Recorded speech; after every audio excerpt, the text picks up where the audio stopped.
Assalamualaikum warahmatullahi wabarakatuh. Berjumpa kembali bersama saya Tra dalam Basyiroh, Bincang Asik Siroh. Bincang Siroh ala Mama dengan asik dan santai. Apa kabar Mama pencinta Siroh Indonesia? Alhamdulillah ya kita bisa ketemu kembali pada hari ini di episode 7 Basyiroh. Nah, pada episode ke-7 Basyiroh kali ini kita ingin ngobrol-ngobrol bersama tamu-tamu saya ya. Apa yang sudah kita baca bersama pada pekan lalu ya dalam Ibroh, yaitu tentang kekuasaan dan emirat di Jazirah Arab. Nah, tamu-tamu yang sudah saya undang pada hari ini adalah teman-teman saya dari Indonesia Sirah Institute, Mbak Indah dan Mbak Mila. Apa kabar Mbak Indah? Alhamdulillah. Apa kabar Mbak Mila? Alhamdulillah. Terima kasih ya udah mau hadir di Basyiroh episode ke-7 ini. Alhamdulillah. Hadir kedua kali. Iya betul. Nah, Mbak Indah ini udah pernah datang jadi tamu saya juga ya di Basyiroh edisi episode pertama ya. Nah, mak-mak sekalian yang belum nonton episode pertama dan ingin mengenal lebih jauh tentang Mbak Indah, silahkan buka ya episode pertama Basyiroh. Nah, tamu selanjutnya adalah Mbak Mila. Apa kabar Mbak Mila? Ya, alhamdulillah. Nah, baik, Mbak Mila Tra. ini belum pernah datang kan? Belum. Di Basyiroh ya? Baru pertama. Baru pertama. Iya. Kalau gitu saya kasih kesempatan buat kenalan. Baik. Perkenalkan Terima diri kasih ya. Mbak Tra. Ya, assalamualaikum emak-emak di Indonesia. Perkenalkan nama saya Mila. Aktivitas sehari-hari saya sama ya, mengikuti kelas Siroh. Bareng sama Mbak Tra, Iya. Mbak Indah. Terus aktivitas selanjutnya mengajar di Rumah Quran Bunda Aisyah bareng sama Mbak Indah juga. Kemudian wira swasta. Masya Allah. Ya, itulah ciri-ciri anggota Siroh Indonesia Siroh Institute ya. Kegiatannya seabrek, nggak hanya belajar, nggak hanya mengurus rumah tangga, tapi juga banyak kegiatan-kegiatan baik sosial maupun bisnis lainnya ya, Masya Allah. Nah, supaya terus mengenal tamu-tamu dari Basyiroh yang merupakan rata-rata merupakan anggota Indonesia Sirah Institute, terus ya dipantengin ini kita channel kita ya Indonesia Sirah Institute. Yang belum subscribe sekarang ya, kemudian kasih like dan komen-komen dong, kemudian sebarkan kepada teman-teman yang lain ya supaya channel ini menjadi manfaat ya, dan manfaatnya tersebar luas. Oke. Nah, jadi hari ini kita pengen ngobrol-ngobrol lebih lanjut Mbak Indah sama Mbak Milah tentang apa yang kita bahas kemarin di Ibroh hari Rabu minggu lalu ya, Pekan tentang lalu. kekuasaan dan emirat di Jazirah Arab ketika itu, zaman sebelum masuknya Islam ya. Udah nonton nggak Mbak Indah? Udah, Mbak Mila? alhamdulillah udah. Iya dong, harus alhamdulillah, awas kalau enggak. Nah, di Ibroh kemarin itu kan kita membaca bersama-sama ya bahwa ada dua kekuatan besar ketika itu, dua imperium besar, Romawi dan Persia ya. Nah, selayaknya dua kekuatan besar, mereka kan ingin memperluas wilayah ya. Kemudian mereka bergerak menuju Jazirah Arab ya, daerah-daerah yang berdekatan dengan wilayah mereka. Sehingga ada wilayah-wilayah di Jazirah Arab itu yang menjadi mungkin jajahan lah seperti itu ya. Sehingga kepala-kepala pemimpin bangsa tersebut menjadi pemimpin boneka. Kok nggak salah begitu ya yang kita dapatkan di Ibroh kemarin ya. Iya betul Mbak Tra. Jadi di wilayah Jazirah Arab itu ada bangsa-bangsa yang dia mempunyai kerajaan, punya mahkota, punya singgasana, tapi dia tidak mempunyai kekuasaan penuh ya, karena dipengaruhi oleh pihak asing. Dikendalikan ya. Betul, dikendalikan oleh pihak asing. Nah, salah satu contohnya yang kita lihat di peta ya, coba ya. Di daerah atas, coba itu di daerah atas ada namanya Syam. Kalau sekarang Syam itu Palestina ya, Palestina, wilayah utara ya. Maksudnya itu di Syam wilayah utara itu ada Palestina, ada Libanon, ada Yordania, Suriah itu. Ya betul. Nah, di situ karena lokasinya dekat dengan wilayah Romawi, maka otomatis kekuasaannya berada di bawah kendali Romawi. Mungkin maksudnya setelah dikuasai ya, tidak Iya. secara otomatis juga ya. Iya, Maksudnya tentunya- mereka Romawi menguasai Iya betul. bangsa ini. Nah, sekarang kita lihat di sebelah timur ya Mbak Tra, di situ ada Hiroh, ada raja-raja Hiroh. Sekarang namanya Irak, Oke. ya. Nah, karena letaknya berdekatan dengan Imperium Persia, maka dia di bawah kekuasaan Persia. Begitu Mbak Tra. Ya sekali lagi sudah dikuasai Iya. oleh Persia karena dekat ya dari Persia Betul, itu kan. karena lokasinya yang sangat dekat. Oke. Sekarang kita lihat ya Mbak Tra, di sebelah selatan itu ada Yaman, ya. Yaman lokasinya ini jauh dari kedua imperium, Ya, Persia betul. dan Romawi. Tapi justru uniknya di Yaman itu justru menjadi perebutan. Kadang Antara Romawi dan Persia. sebenarnya juga banyak dengan bangsa lain, cuman lebih sering dominan ke Persia dan Romawi, ya. Kenapa begitu? Karena pada masa itu sering terjadi kekacauan, revolusi, perang antar suku, dan konflik masyarakatnya suka dengan pertikaian. Dan yang kedua, lokasinya yang strategis, ya. Nah, ada pelabuhan Kunom. Iya, iya. Nah, di situ lokasi yang strategis. Yang kedua, yang selanjutnya, Yaman memang diperhitungkan di tanah Jazirah Arab karena tanahnya yang subur. Oh, oke. Oleh sebab gitu. itu menjadi perebutan antara dua Ya, imperium Imperium, ini. Terus gimana? Gantian gitu pernah Ya. menguasai daerah Yaman ya? ya silih berganti itu. Oh, oke. Oh, jadi ketika ya kita kan lagi bicara masalah raja-raja boneka nih ya, Mbak. Berarti ketika Romawi berkuasa, Romawi mengangkat boneka raja Iya, boneka. jadi Nanti yang Persia siapa yang menang, berkuasa dia Persia yang mengangkat wakil sebagai representasi dari pihak yang berkuasa tersebut. Masya Allah. Ya, jadi gitu ya. Ada tiga titik lah ya, boleh dikatakan Iya, segitiga ya, betul. segitiga gitu. Di mana yang sebelah Utara. barat karena dekat dengan Romawi, maka Romawi berhasil menguasai mereka. Kemudian ditanamlah pemimpin boneka mereka gitu. Kemudian di sebelah timur ya, Persia yang berhasil menguasai, ditanamlah pemimpin boneka di situ. Sementara yang di selatan ya tergantung siapa yang menang ya.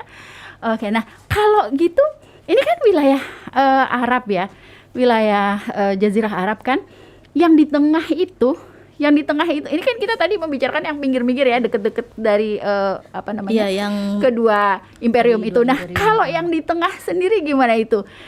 Hijaz ya, Hijaz itu gimana kondisinya? Kalau Hijaz ini kondisinya berbanding terbalik ya dengan tiga wilayah yang tadi disebutkan sama Mbak Mila.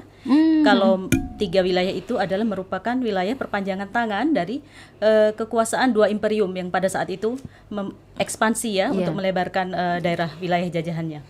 Sementara di Hijaz sendiri tidak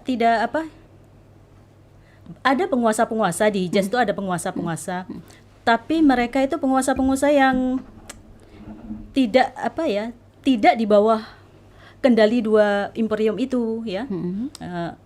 Seperti tadi dikatakan kalau di tiga wilayah tadi adalah ada raja boneka, tapi kalau di Hijaz ini ada penguasa yang seperti raja, jadi dia bukan boneka ya. Walaupun bukan raja. Walaupun bukan raja, tapi dia seperti raja ya. Dia punya wewenang ya, punya wewenang yang kekuasaan mengatur dan sebenarnya. segala macam Kekuasaan. sosial, ekonomi, administrasi di daerah di wilayahnya ya.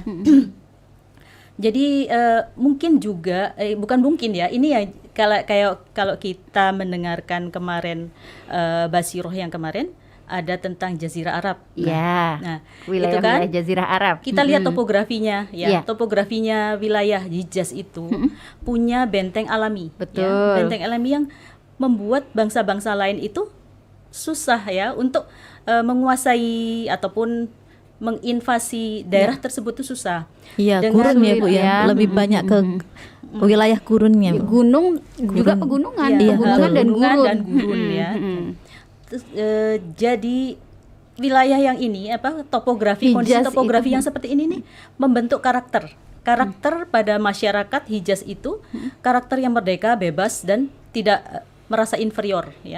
Dia tuh jauh dari kata inferior masyarakatnya ya.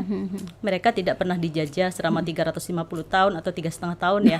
Aduh, Kayaknya menyinggung. saya tahu tuh itu yang mana. Jadi mereka Berpengaruh ya ternyata ya. bebas merdeka ya, kalau mau mengekspresikan dirinya ya bebas aja ya. Oleh sebab itu, dari kondisi yang demikian inilah muncullah penguasa-penguasa yang punya kekuasaan seperti raja yang sebenarnya ya. Walaupun dia tidak bermahkota, tapi dia bebas mengatur wilayahnya, wilayah yang dikuasainya, mandiri, merdeka ya. Ya itulah tadi yang tidak Ya, ini kan yang dibahas kemarin di Ibroh, Qusay bin Kilab ya. Betul kalau sekali, nggak salah ya. Qusay bin Kilab. Itu salah satu. Iya, contohnya ya. Tokoh sosok yang luar biasa. Ya. Ya, yang mampu mengubah wajah Hijaz, atau terutama itu ya, Hijaz itu adalah wilayah yang biasa kita sebut saat ini itu adalah Mekah dan Madinah ya. Qusay adalah tokoh pembaharu di Mekah ya. Dikatakan pembaharu mungkin karena selama 300 tahun sebelum Qusay mengendalikan Mekah, Mekah itu dipimpin oleh Khuza'ah, suku Khuza'ah ya. Suku Khuza'ah itu bukan penduduk asli Mekah ya, tapi dia memimpin selama 300 tahun di Mekah setelah mengalahkan bangsa Jurhum. Jurhum. Salah, bangsa Jurhum ya. Ya, itulah. Nah, cara pengambil alihan kekuasaan Qusay ini juga termasuk unik ya. Kalau Ya, biasanya orang mau menggantikan kekuasaan atau menguasai suatu wilayah setelah beratus-ratus tahun dipimpin oleh suku lain, terus kemudian akan mengambil alih kekuasaan. Biasanya Itu kan pasti ada akan ada perang revolusi, berdarah-darah ya kan? revolusi atau perang berdarah-darah dan ya, seperti itu yang akhirnya akan menimbulkan dendam berkepanjangan pada pihak yang dikalahkan. Nah, tapi Qusay caranya berbeda ya. Soft ya. Oh, Masya Allah. Oh, sebelumnya Qusay adalah kakek moyangnya Rasulullah Sallallahu Alaihi Wasallam. Rasulullah Sallallahu Alaihi Wasallam ya.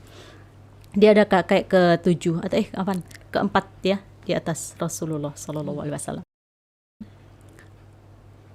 Beliau adalah seorang yang visioner ya. Bagaimana dia itu semenjak muda, dia itu kan bangsa Quraisy ya. Qusay itu bangsa Quraisy.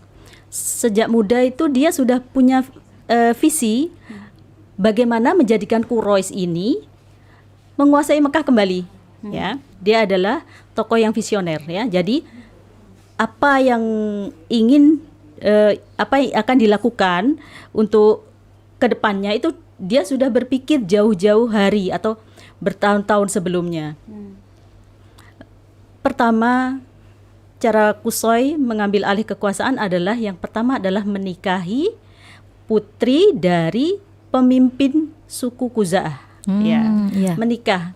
Biasanya kan kalau ada pernikahan kan terjadi hubungan kekeluargaan. Nah, itu salah satu caranya ya, menikahi, terus kemudian otomatis ketika menikah ada hubungan yang lain ya, ada hubungan yang baik lah antara Qusay dan Keluarga Khuza'ah. Khuza'ah pada akhirnya. Kemudian setelah pemimpin suku Khuza'ah tersebut meninggal, dari istrinya yang bernama Hubbah ya kalau nggak salah ya. Hubbah ya. Cantik pasti. Dia mewarisi kepemimpinan dari Khuza'ah ya. Padahal dia Khuza'ah ya. Beliau dia kan bukan anak Khuza'ah, dia menantu. Beliau kan mantu Menantu sebenarnya. Khuza'ah. Nah, ketika dia mewarisi kepemimpinan Khuza'ah, maka saudara-saudara iparnya ini mulai biasalah kalau ada orang tua terus nggak mewariskan kekuasaannya pada anaknya, tapi justru kepada menantunya pasti ada intrik lah sedikit lah. Ya. Tapi dengan diplomasi yang baik dan negosiasi yang baik inilah akhirnya Qusay mendapat dukungan dari Khuza'ah.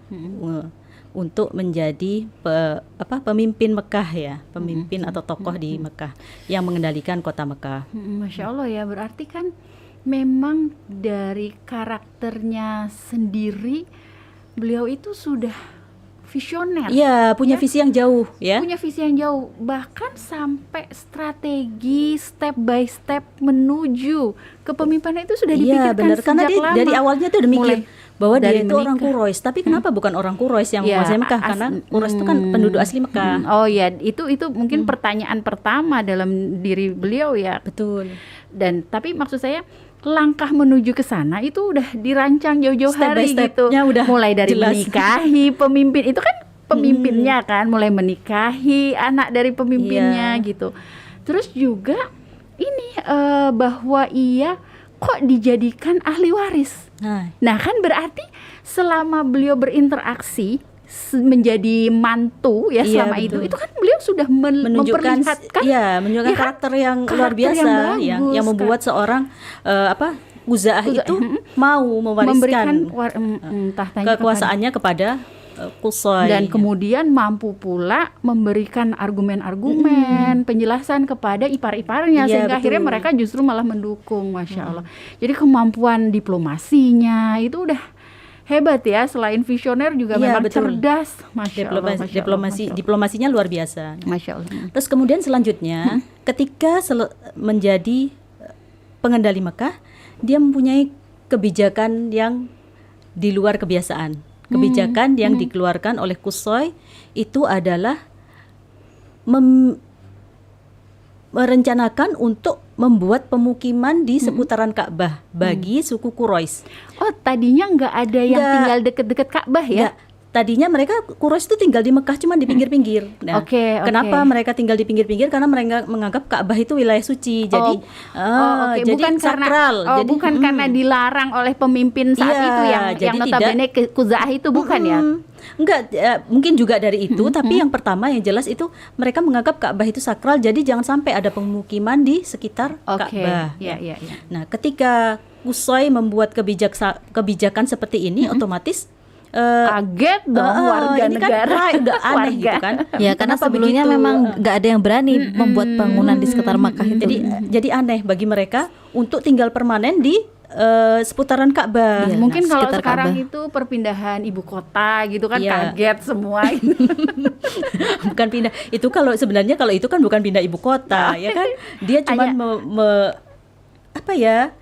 membuat memajukan aja, mungkin di pinggiran taruh jadi di tengah kota gitu. Ya, cuman tempatnya sakral, jadi orang pada menentang. Betul. Jadi membuat banyak pihak yang memprotes ya kebijakan beliau. Namun Qusay ini beliau itu tidak kurang akal ya, karena kecerdasannya, komunikasi yang persuasif, beliau mendekati bani-bani atau kabilah-kabilah yang kabilah-kabilah Quraisy ya, agar mau menerima kebijakan beliau, dan akhirnya mereka mensupport ya, dan mereka mau tinggal di seputaran Ka'bah. Walaupun tidak seluruh suku Quraisy tinggal di pertengahan Ka'bah, di sekitaran Ka'bah, hanya orang-orang elit aja ya. Orang-orang elit aja, suku-suku yang elit aja, bukan elit ya. Mungkin dari tiap suku itu yang ada yang tokoh-tokoh elit ya, yang tinggal di seputaran Ka'bah. Sedangkan yang masyarakat awam itu tetap di pinggiran Ka'bah. Saya jadi ingat nih Mbak Indah, kalau nggak salah Ustadz kita pernah ya, Ustadz Asep tuh pernah juga membahas masalah kecerdasan Qusay ini, bagaimana visionernya beliau ya dalam membentuk sebuah wilayah kekuasaan, dalam hal ini Mekah ya. Itu mengapa beliau membuat pemukiman dekat Ka'bah ya. Memang sebagian ya kaum elit itu ditempatkan atau diberikan privilege ya untuk tinggal di sekitar Ka'bah, sementara yang orang-orang masyarakat umum lah itu di pinggiran Ka'bah. Maksudnya di pinggiran kota Mekah. Bukan hanya karena memang hanya masalah strata ya, tapi memang mereka juga gaya hidupnya juga kan mereka itu beternak, yang which is mereka harus cari rumput dan lain-lain, sebenarnya itu kan di luar kota gitu. Juga memikirkan masalah keamanan Ka'bah itu sendiri, Mbak. Kalau nggak salah beliau bilang bahwa jadi memang ditaruhnya Quraisy ya, yang di luar itu, yang di pinggiran kota itu untuk menjadi penjaga kota pertama. Jadi lah. alarm Artinya mungkin gini, ya, alarm ya. Jadi ketika terlihat ada bahaya ya, ada orang-orang asing gitu yang mungkin akan membahayakan kota Mekah, khususnya Ka'bah gitu, mereka mengetahui duluan gitu, Iya. kemudian lapor ke bawah kepada ke kaum kota yang orang itu kota-kota ya. Disebutnya kaum Quraisy Bittoh ya, Iya. yang kaum elitnya yang ada di dekat Mekah itu. Nah, disampaikan kepada mereka, kemudian mereka melakukan penjagaan yang selayaknya gitu. Jadi ya memang itulah kecerdasan. Jadi nggak pikirannya tuh out of the box gitu. Iya, betul. Ya. Ya, Quraisy Jadi memang Qusay itu out memang of the box. dia menjadikan lokasi yang sakral itu musuh itu nggak berani, karena mendirikan bangunan aja nggak berani, apalagi menyerang. Iya, iya, Masya Allah. Inilah makanya jadi kebijakan inilah yang menyebabkan Qusay bisa membangun pondasi kekuatan sosial di Mekah. Ya. Oh, Jadi oke. dari kebijakan awal ini Qusay membangun fondasi kekuatan sosial di kota Mekah itu Oh sendiri. iya. Ya, jadi tadi setelah membangun kekuatan sosial, ya, Qusay juga membangun kekuatan politik. Nah, dengan cara dia menjadikan rumahnya sebagai Darun Nadwah. Itu kalau sekarang sejenis gedung parlemen.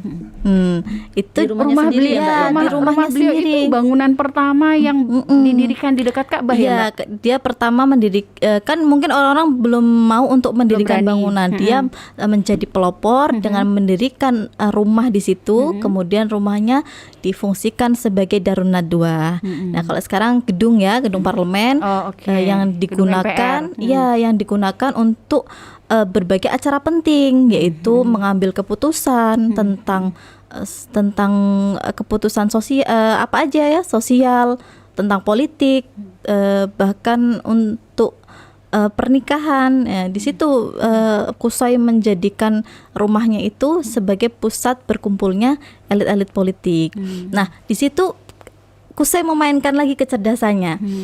Dia sengaja tidak menjadikan dirinya itu sebagai penguasa tunggal. Oke. Kan dia sudah bisa nih mengambil alih ya, mengambil alih kota Mekah. Tapi dia sengaja tidak menjadikan dirinya penguasa tunggal.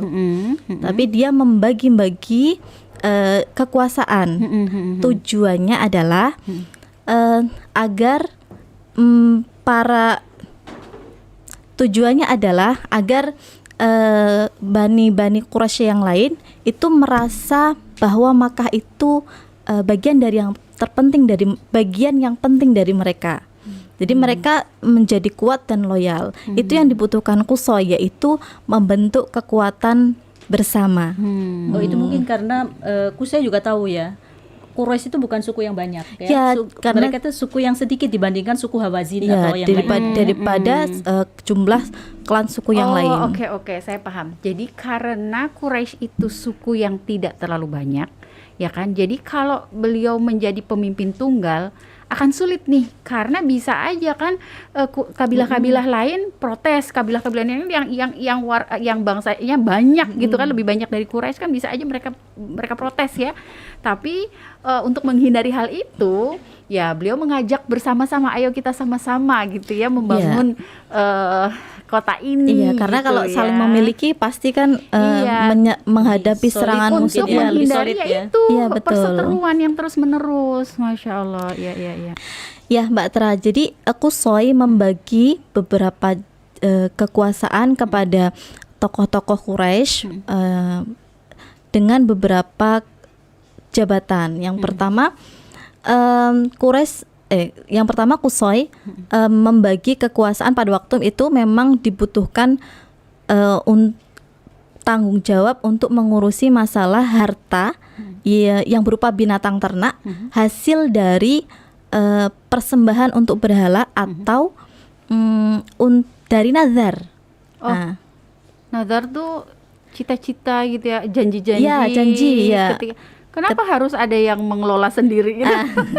Kita bisa lihat lagi ya kondisi budayanya pada waktu itu. Kalau orang nazar itu bukan saya puasa 3 hari, saya infak 100.000, enggak. Jadi pada waktu itu kalau nazar itu tidak tanggung-tanggung. Terkadang persembahannya itu sampai 100 ekor unta, atau berapa ya, itu seperti yang dilakukan oleh Abdul Muthalib pada waktu kelahiran Abdullah itu. Iya, okay. Nah, perlu itu untuk mengurusi jumlah hewan ternak yang sangat banyak itu. Mengatur berapa jumlah yang layak lah ya untuk menjadi nazar. Nah, itu gitu. diserahkan kepada Bani Sahm. Oh, oke. Terus Qusay membagi lagi jabatan tentang militer. Militer dan pasukan berkuda. Diberikan kepada Bani Makhzum.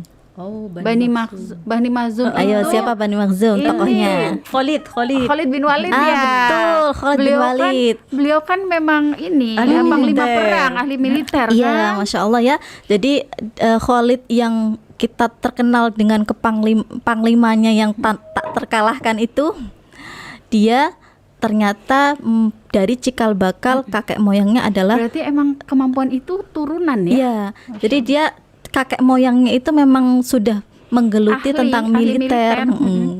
Jadi dia Khalid terkenal menjadi panglima berkuda yang hebat. Terus selanjutnya Qusay membagi untuk jabatan diplomasi. Ya, diplomasi, negosiasi. Nah, itu diserahkan kepada Bani Adi. Ayo, kenal juga nih siapa Bani Adi siapa? Dari Umar bin Khattab. Iya. Betul, Masya Allah. Jadi Bani Adi ya. Kakeknya Umar bin Khattab ya, cikal bakalnya Umar bin Khattab adalah orang-orang yang pandai bernegosiasi. Iya, bahkan beliau pun juga kan ahli negosiasi. Ya, itu menurun ke sifat karakternya sampai ke cici orator ulung. Ya, betul. Nah, terus jabatan untuk pemegang kunci Ka'bah, untuk mengurusi jamaah haji, memberi makan. Terus jabatan untuk pemegang panji perang itu tetap dipegang oleh Qusay sendiri beserta keluarganya. Dan nanti pembagian masih dibagi lagi sama keturunan Qusay, jabatan-jabatan itu. Dan itu pembagian tanggung jawab itu terus ya, kalau nggak salah ya, itu sampai masa polanya diwariskan terus sampai masa ini Rasulullah SAW itu kan. Betul, pola ini dipegang oleh kabilah-kabilah ini kan? Ya, pola ini masih terwariskan sampai ke Rasulullah SAW. Masya Allah. Mungkin bisa saya tambahkan ya Mbak Tra, apa yang dijelaskan sama Mbak Mila tadi. Ini pada intinya itu Qusay itu tidak ingin menjadikan dirinya sebagai satu-satunya penguasa tunggal. Iya. Dia ingin bersama-sama membangun Mekah agar para tokoh itu juga merasa memiliki Mekah, jadi merasa sama-sama lah membangun Mekah. Nah itu. Jadi betul. Untuk itu dia tujuannya ya tadi supaya dia tidak menjadi pemimpin tunggal di Mekah. Berarti tadi kan disampaikan juga ya bahwa pembagian tugas ini terus sampai Abdul Muthalib gitu kan.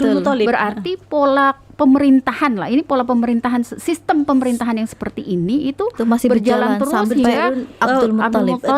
Turun temurun sampai Abdul Muthalib. Nggak pernah ada usaha tuh seseorang misalnya muncul mau jadi penguasa tunggal, nggak pernah ada pernah waktu itu ada seseorang bernama Utsman bin Uwairis. Dia itu Romawi, bukan. Dia itu adalah tokoh Quraisy yang dari Bani Asad ya, masih si keluarga Qusay ya. Oh iya, sebetulnya dia adalah saudara Bunda Khadijah radhiyallahu anha. Dia sengaja diangkat oleh Romawi untuk menunjuk sebagai wakil kepentingan Romawi di Mekah. Namun apa yang terjadi? Ya, dia dibunuh ya. Ya, betul, dia dibunuh. Jadi ada usaha dari Romawi untuk menanamkan pemimpin boneka Betul. Ya, Ada pemimpin usaha. tunggal yang merupakan pemimpin boneka di wilayah Di wilayah Mekah gitu ya. Tapi ya karena sistem pemerintahan Iya. yang sudah dibentuk seperti ini, Betul. semua Quraisy pemimpin Iya, tidak Quraisy nggak terima Oke. nggak bahwa mau ada pemimpin tunggal tidak mau, ya, tidak mau tunduk menginginkan pada ada satu, pemimpin. penguasa tunggal itu Iya, Quraisy tidak iya. mau karena Masya sistem Allah. yang dibentuk Qusay itu sudah Sudah mengakar. kuat. Berarti hebat banget ini Nah, Qusay Bu, memang benar. inilah yang mengapa para tokoh Quraisy itu menolak Rasulullah SAW karena mereka tidak ingin Rasulullah itu menjadi pemimpin tunggal. Oh, Itu salah oke. satu sebabnya. Salah satu alasannya Iya, itu ya. betul. Oh, oke. Jadi memang sekali lagi karakter bangsa khususnya wilayah Hijaz yang tidak pernah dijajah itu ya membentuk manusia Hijaz ini menjadi manusia-manusia yang berkarakter kuat ya, tidak bahkan mandiri, mampu ya. mempunyai visi yang jauh untuk membangun wilayahnya ya. Tidak dengan mudah begitu saja dijadikan kaki tangan atau kepanjangan tangan bangsa lain. Masya Allah. Ya ternyata emang banyak hal yang bisa kita gali ya dari sejarah sebelum kedatangan Rasulullah SAW ya, bahwa memang ada karakter-karakter yang khas lah dari wilayah ini ya. Ya begitu loh emak-emak pencinta sirah Indonesia, obrolan kita ini banget ya daging Bukan minyak daging goreng, banget. bukan tempe goreng, jangan yang goreng-goreng, lagi susah nyari minyak goreng, daging semua. Jadi kita ngobrol daging bukan ngobrol minyak goreng, benar. Ngobrol daging yang kita jadi terbuka ya bahwa karakter-karakter itu terbawa terus hingga zaman Masya Allah. Rasulullah. Kemudian sistem pemerintahannya terbawa terus hingga Ada penolakan juga karena sistem kepemimpinan yang awal Abdul Muthalib ya. Masya Allah. Ya, kalau boleh saya membuat kesimpulan ya bahwa zaman sebelum Islam gitu memang ada dua imperium besar yang masing-masing memiliki kekuasaan dan masing-masing menanamkan pengaruhnya ya dan mengangkat raja-raja bermahkota tapi tidak berkuasa. Sementara di daerah Hijaz, di wilayah Hijaz yang selalu merdeka ya, pemimpin-pemimpin mereka itu tidak dalam bentuk kerajaan dan tidak bermahkota, tapi mereka sangat atau bahkan bisa jadi lebih berkuasa daripada raja-raja yang diangkat oleh kedua imperium ini. Ya, salah satunya manusia yang ketika itu ya brilian dan sangat visioner adalah Qusay bin Kilab yang notabene adalah kakek moyang dari Rasulullah SAW. Jadi kita bisa membayangkan ya bibit-bibit kecerdasan, ya bibit-bibit visionernya, bibit-bibit kemampuan strateginya itu memang sudah mengalir ya di DNA yang diturunkan oleh Qusay bin Kilab kepada Rasulullah SAW. Selain dengan nilai-nilai yang memang ditanamkan secara mulia oleh Allah Subhanahu wa Ta'ala. Nah, sekali lagi tidak ada kepemimpinan tunggal di wilayah Arab Hijaz ya. Jadi kepemimpinan itu tersebar juga di masing-masing ketua atau kepala kabilah ya, sehingga mereka menjadi bangsa yang kuat, tidak tercerai-berai dan tidak terlalu sering untuk bertengkar lah ya. Masya Allah. Ya, demikianlah obrolan kita hari ini ya untuk menambah hasil bacaan ibroh kita tentang kekuasaan dan emirat di sekitar Arab yang sudah kita baca bersama-sama di ibroh episode ketiga. Mudah-mudahan obrolan kita ya Mbak Indah dan Mbak Milah ya dapat makin menambah pemahaman emak-emak pencinta sirah Indonesia ya tentang suasana atau kondisi di wilayah Arab sebelum kedatangan Rasulullah SAW. Ya, emak-emak pencinta sirah Indonesia, Yuk kita terus belajar sirah ya, dengan tekun dan sabar agar kita menjadi orang yang makin mencintai dan dicintai oleh Rasulullah Sallallahu Alaihi Wasallam. Demikianlah sajian kita pada hari ini, episode ke-7 Basyirah. Semoga kita bisa bertemu kembali di episode ke-8. Terima kasih. Wassalamualaikum warahmatullahi wabarakatuh. Waalaikumsalam warahmatullahi Terima kasih atas wabarakatuh. kehadirannya. Sama-sama, terima Sama-sama. kasih.